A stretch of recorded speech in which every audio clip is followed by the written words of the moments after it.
There was actually a lot of uncertainty at West Ham at the start of last season. There was a lot of talk that they could get sucked into a relegation battle. Then, out of nowhere, when they beat Liverpool at Upton Park, followed that up with a victory over Manchester City, which no one saw coming. Suddenly, people were pinching themselves, and out of nowhere, they found themselves in the top 4 at Christmas and challenging for a Champions League place. I think the problem was that they started so well.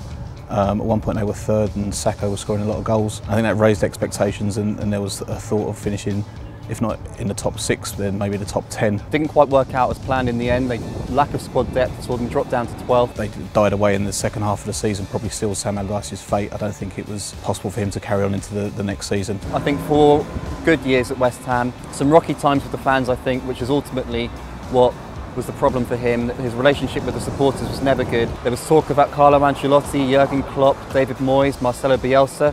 In the end, they've decided that Slaven Bilic is the man for them. His record hasn't been brilliant. It's not terrible, but it's not brilliant. I think his links with the club obviously have got him the job. As a former West Ham player, as an exciting man with a big personality, I think that he will be welcomed warmly by the supporters. This is obviously the last season at Upton Park, which is going to be quite emotional. Karen Brady looks to have pulled off a fantastic deal for the club in terms of moving into a brand spanking new Olympic Stadium that's cost £700 million to convert in return for just £15 million from West Ham and £2.5 million a year in rent. So for them, the key this season is going to be A, remaining in the Premier League under their new manager, and B, going into that Olympic Stadium in the best shape they can. They need to stay in the Premier League. That has to be obviously the minimum requirement for next season.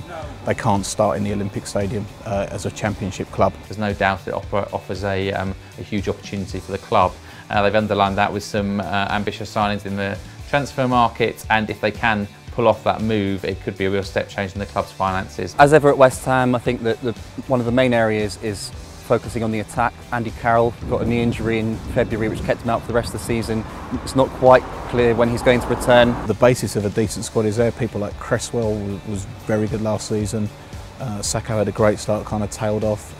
Enner Valencia, another player who probably didn't show his best last season, but there's obviously talent there. One thing they've done quite early is get Pedro Obiang in from Sampdoria, who is a Spanish under-21 midfielder with a big reputation, and quite a few judges say that he's going to be a good signing for West Ham. Midfield is an area that he thinks he needs to strengthen. I think Mark Noble and Kevin Nolan have done well for the club, but they're a bit ponderous, and Nolan's obviously getting a bit older as well.